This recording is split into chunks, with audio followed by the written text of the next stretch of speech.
Hello, folks.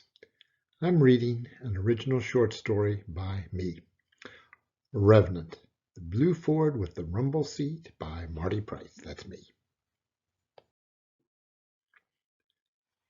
Full many a ghostly story starts with a washed-out bridge and a detour onto an old muddy road. It takes either that or a wrong turn, because no one goes exploring the empty, forgotten roads, the roads with abandoned farmhouses and tiny deteriorating cottages, by night. Or do they? All sorts of people seek out those empty places now and again. Some such people are not nice people and are out to do things not quite acceptable under the light of day. But others just want privacy for some innocent canoodling, or at worst, to consummate some secret affair. Without inquiring too deeply into the motives of the couple in the Barracuda, it will be noted that the passenger was scrunched rather tightly toward the driver, tightly enough that if they had chosen to use their seat belts, not legally required in those years, they might have both of them been secured by the driver's side belt alone. Yeah, it was a night of pelting rain. Normally placid stream roared beneath the old bridge that the Barracuda crossed. The road was potholed shale, heavy with standing water. You're sure we won't get stuck in the mud back here? I'm sure. I've been here.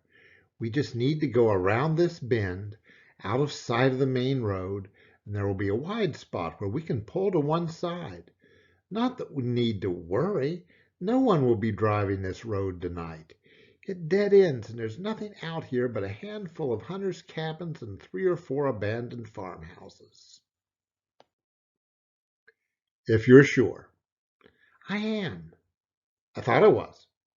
Oh, the driver of the Barracuda slammed on the brakes, then made use of the wide spot in the road, not to park, but to rather hectically execute a U-turn, at least as hectically as one can manage to turn a car around on a narrow road with a drop-off in front and a steep hillside rising behind.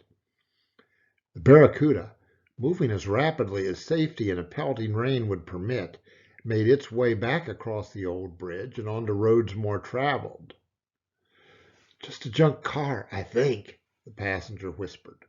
Not a junk car. It was in the middle of the road, just sitting there. That old road was open. I've been down it. Someone parked? And that thing from the 1930s? Surely not. Think. What did you see? What I thought I saw? The passenger looked at the driver uncertainly. I couldn't have seen what I thought I saw. Say it. I want to know if it was what I saw. Well, it's pouring rain on us, but it didn't seem to be raining on the car at all. The moon was shining on it. It was shining in the moonlight, this very old car, and it seemed to have a seat in the trunk. Oh, that's called a rumble seat, and no one would have it open in the rain. Well, it was open, and there was something white laying across it, one of those really frilly slip things that used to be worn under a full skirt. And I saw one shoe, a fancy woman's shoe, and tracks away from the car and up the bank. One shoe print and one bare footprint. Someone running. You saw all that?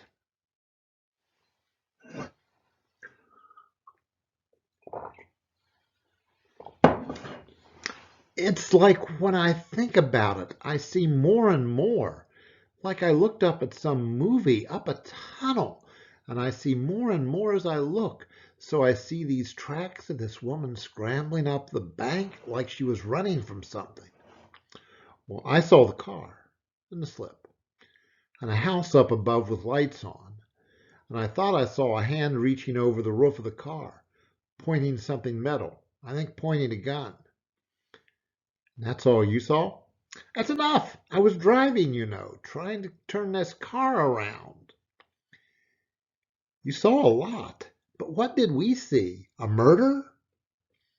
I don't know. But I'm not going to tell the police. Not to tell them about an antique car on a moonlit night in the pouring rain. I've no intention of telling anyone I'm that crazy.